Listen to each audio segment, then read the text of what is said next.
Shalom, shalom, bien-aimés dans le Seigneur. Nous partageons dans Acte 16 à partir du verset 23 jusqu'au verset 32. Paul et Silas se retrouvent en prison parce qu'ils ont chassé un esprit de python chez une jeune fille esclave. Cet esprit-là de divination procurait beaucoup de bien au peuple. Et quand Paul et Silas ont chassé cet esprit, les gens ont révolté. Ils les ont jetés en prison. En prison, Paul et Silas s'est mis à chanter. Les fondations de prison s'étaient ébranlées et le gardien a eu peur, croyant que les prisonniers sont partis. Peur, il a demandé à Paul ce qu'il allait faire pour être sauvé. Paul et Silas lui dit: crois au Seigneur Jésus, tu seras sauvé, toi et ta famille. Et cela fut ainsi. Je voulais un peu relever quelque chose par rapport au gardien. Le gardien avait une responsabilité de surveiller de près les prisonniers les plus dangereux, donc Paul et Silas.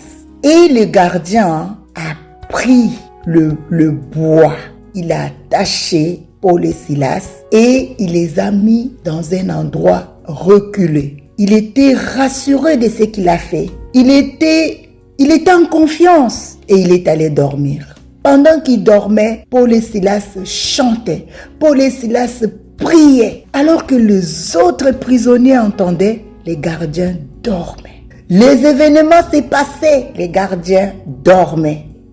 Alors que les autres prisonniers entendaient, les gardiens dormaient. Les événements s'est passé, les gardiens dormaient. Jusqu'à ce qu'il y a eu un grand tremblement de terre, que les fondations de la prison s'étaient ébranlées, que les portes se sont ouvertes, c'est à ce moment-là que le gardien s'est rendu compte qu'il y avait quelque chose qui s'est passé. Il a sursauté, il s'est réveillé, il est venu, il a trouvé que les portes étaient ouvertes, il a trouvé que Paul et Silas, qui étaient enchaînés avec des blocs de bois, étaient libres. Il s'est dit: sûrement les prisonniers sont partis, fini pour moi. Et il a décidé de mettre fin à sa vie.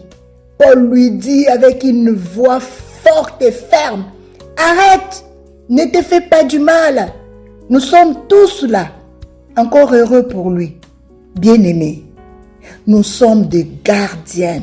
Nous sommes des surveillantes, nous sommes des sentinelles. Pendant qu'on dort, pendant qu'on est là dans l'assoupissement, les choses se passent. C'est pourquoi Paul dans Éphésiens, il dit, Éphésiens 5, le verset 14, il dit: réveille-toi, toi qui dors. Réveille-toi, ma sœur, réveille-toi. Veillons sur l'Église, veillons sur nos familles, veillons sur le nôtre. Nous sommes des gardiennes, nous sommes des sentinelles, nous sommes des surveillants, surveillants de près. Réveille-toi, toi qui dors. Relève-toi d'entre les morts et Christ t'éclairera. Que le Seigneur nous bénisse. Bonne journée.